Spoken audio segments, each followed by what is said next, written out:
Hello, parents. I am Dr. Sonia S. Kanitkar, and I'm going to talk about adolescent sexuality today and how it is affected by various factors.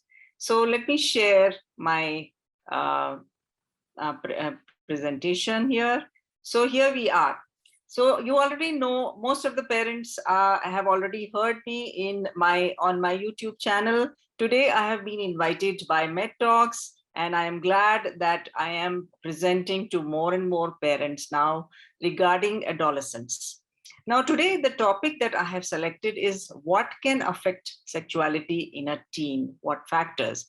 So, I have already made one very short video, that is 5 minutes video, which some of my parents have already seen, but they said that they have not been able to understand some points.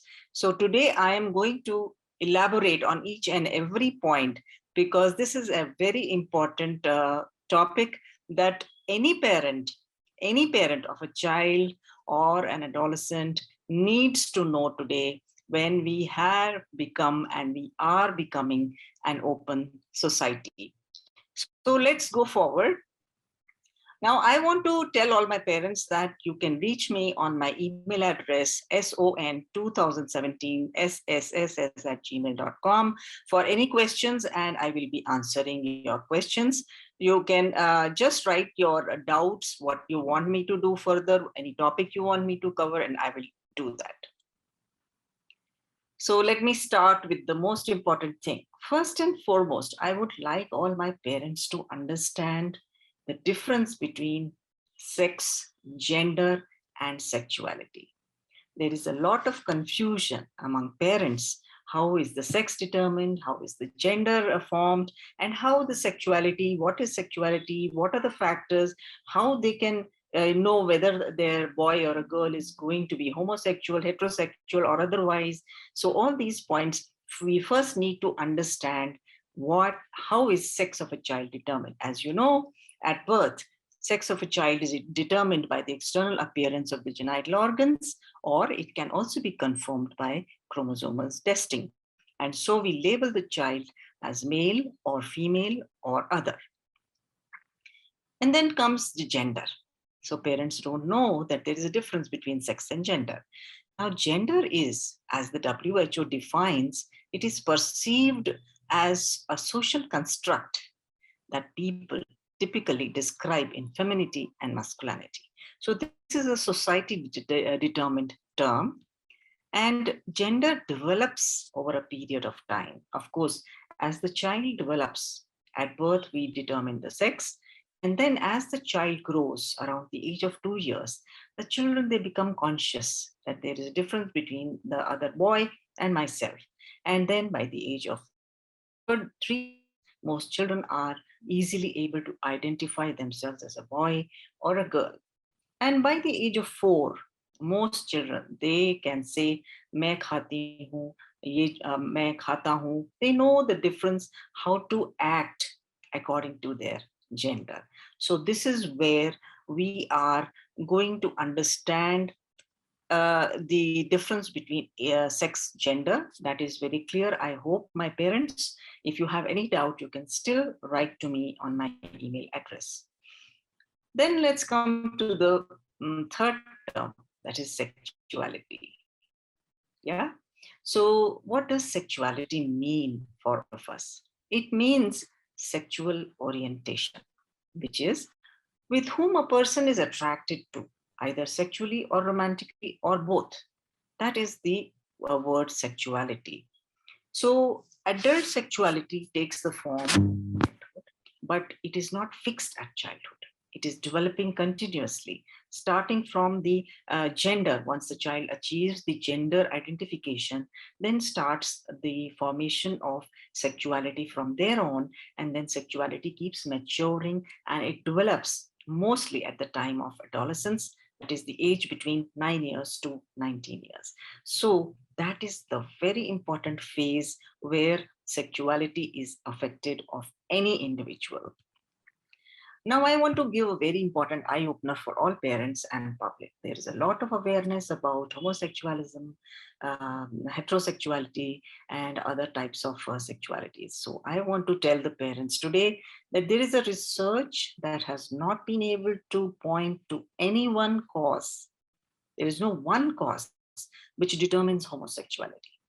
It is now believed that it is caused because of a complicated derivative from genetics, hormonal and environmental factors, and many other factors which I am going to discuss later. So be on alert. Homosexuality was dropped as a mental disorder. Earlier, there was a lot of misconception that it's a mental disorder, but dear parents, please take it from me. It is a research thing, that it is no more a mental disorder or a disease or a sexual perversion. It has been taken away from the books of Diagnostic and Statistical Manual of Mental Disorders in 1973. And WHO does not recognize homosexuality as a disease or a mental disorder. This is a very important fact which has to be, known to all parents and also to any or in India. So, what do I say? Sexual orientation is not a matter of choice. This is a clear message of medical science. It's a message from medical science, not my individual opinion. So now it becomes very important for us to understand how sexuality goes on to develop. We have talked about how sex is determined, how gender is fixed, and now we are going on to sexuality development. Puberty, as you all know, by around 9 or 10 years of age, we understand that there are a lot of characteristics developing in a teenager or an adolescent, which is called puberty. It is an important landmark of sexuality development that occurs in adolescence. That is between 14 to 17 years. Note it, that is the middle adolescence. It is teens are the most impressionable in this aspect of sexuality. What they hear, what they see, what they experience, it all affects their sexuality. Experimentation is the norm, that we all know that teenagers or adolescents, they are very experimental. They want to know, they are curious about each and every aspect of life. So they do a lot of experimentation. Ultimate sexuality is guided by all the factors together, and I'm going to discuss each and every factor in details today. Please be on the alert and listen carefully. Now, what are the factors? First and foremost, I wanted to discuss the media influence. First, let me tell you why I made it the most important factor. This was revealed by the Time magazine and CNN that 74% of teenagers in the United States, they said that their source of information about sexuality, about sexual information, they were two: friends and peers, and the media. So the media can be in any form: TV, movies, social media, internet, chat rooms, porn sites. These are the main two things which they go to, because our parents are not discussing this with them. They are shying off from discussion of sex. They are shying off from discussion of sexuality. And so the young generation is going towards, talking about it with their friends and peers, and going to the media. They're getting half-baked information, they're getting wrong information, and they're sucking it in. So that is what is making problems for our society. And only 10% have named their parents as a sex educator. Or in some schools, there are some sex education classes, which is a good happening. So I hope it increases more. So now, how does the media influence? Now, this I wanted to prove to you that media is the most sole influencer for sexuality of the teenagers or adolescents. But how does it influence? As we see in the movies, heterosexuality was the norm in earlier movies, and it was taken as the main form of sexual orientation. But today, when we see movies, the heterosexuality as well as homosexuality and other forms are given coverage. I'm not saying that it is wrong, Media has done a lot of good job of creating awareness about the various sexual orientation. But the important thing is that the majority position of heterosexuality has to be retained, because human is reproduction is a very important matter.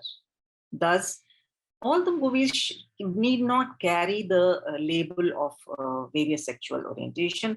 They need to give it a minority status. That's the only thing. And our parents need to understand that when their adolescents are in a very impressionable age, how much and what kind of media should be shown to them. Monitoring is required, definitely, but not spying. Remember my video? I have done a video on monitoring with teenagers, but not spying. So remember that video. You can go back to my previous lessons and have a look at those videos. Factor number two, the prenatal environment. Of course, this is not a very important factor, but I am going to deal with all the factors today. Genetics may affect 1% of the people, but it is not proven. There are anatomical malformations, like in, for example, I just gave an example to make you understand. In Klinefelter syndrome, which contains XXY hormonal effects. Now, in a study of 300 men, researchers have found that when there was a moderate amount of stress to a pregnant lady, then 70% of 70% of homosexual men and 24% of bisexual men were reported to being born to this mother, yeah, to these mothers, and only 6% of heterosexual men were born to stressed out mothers. Why? Because when the mother gets stressed out, there is something called adrenal hormones, which includes the testosterone and androgens, and so it can affect the fetal growth, and maybe in later part it can affect the sexuality too. Then the factor number three is environment. By environment, I mean the home environment, the family, how the parenting is done, what is the education given to the child, what are the books teaching the child, and the circumstances. Now, in home front, what is the relationship between the husband, wife, what kind of romanticism is there? If there is any domestic violence, of course, there is a push towards the other sex, or some kind of psychological models have been built. Freud also, as you know, Sigmund Freud, he was a very famous neurologist who has dealt with a lot of psychological effects in humans. And so he has given some factors affecting the sexuality. Then family. In family, presence of the relatives who are already homosexual, or how they are accepted, all those things matter. The teenagers, they get affected after watching them. Parenting, for example, overpowering mother is there. Son is attached to the males more, that is the father side, son gets attached to the father more. Now this is Freud's theory. I want to make one thing very clear here. Now many parents came back to me, so you mean to say that if my son doesn't love me, he will become homosexual? I am not saying that. I am not saying that. Please be clear. I'm not saying that all mothers who are strict, their sons are bound to become homosexual. No, it is not like that. But some amount of mental effects may happen in a minority of cases. There is no research on this, but these are all factors which have been found to affect, right? So please be aware about this, that don't point out on one factor and say, oh, this may cause. This is not like that.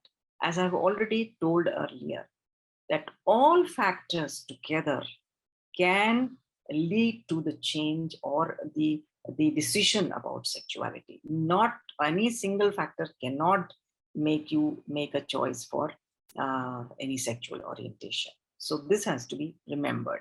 Education, what the books teach about the sexuality orientation, or about the homosexualism, or whether they treat it as a normal variation of sexual orientation, or whether they make it a disease, or whether they make it as a something good. So all this is bound to happen. This education may affect the thought process of the student. Then circumstances, as we have noticed in IITs where male population is more, or in defense forces where the male population is more, there have been incidences of increased homosexualism. So there are no researches on this, but we are just in the process of deriving factors which can lead to various sexual orientations. Factor number 4, the social, cultural, and religion, they also can affect. Now, how does social norms, our society as in India, we are so strict. We do not allow, even if there is a homosexual at home, he is not allowed. It is not even legal, but he is not allowed to express himself. So, to a certain extent, that kind of an attitude, the non-acceptance, can produce, they can lead to different sexual orientations. Then culture, what are the values, beliefs, and perceptions of the people? They can sometimes divert the sexual orientation. Then religion, what is the way of life taught by religion? As our Hindu religion is a very tolerant religion. If you go to our temples, if you see our sculptures in Khajuraho and other places, you will see that we are very tolerant to many sexual orientations. So it is the religion, how it treats sexuality, that is very important. Factor number 5, the philosophical, the moral, and the ethical values of an individual are again very, very important. Philosophical means if I am a person who is guided by what I want, which I believe in righteousness, and suppose I feel that I have this homosexual orientation and I feel it is right, then that may make me have this orientation more. I will bend more towards that, right? Same way, moral. Now, moral values are guided by various things. What are your childhood experiences? If there has been any sexual abuse on you, then your viewpoints about sex, about sexuality may change totally. There are children who are sexually abused, so they totally lose it out on that sexuality. And they just think that what they are seeing is normal.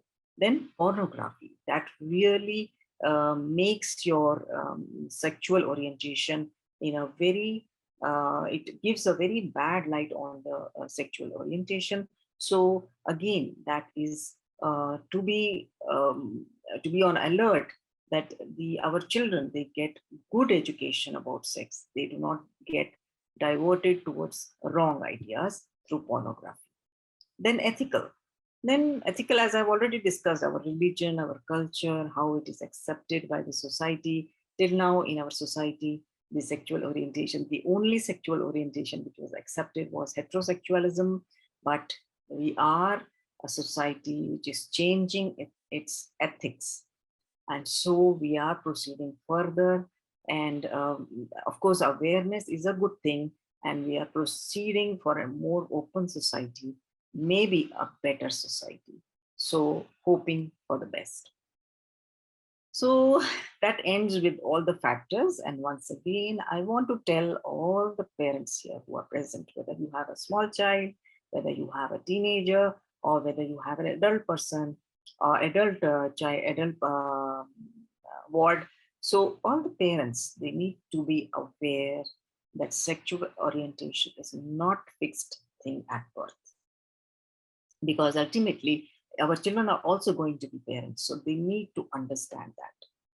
So sexual orientation is not a fixed thing from birth, but it develops during adolescence.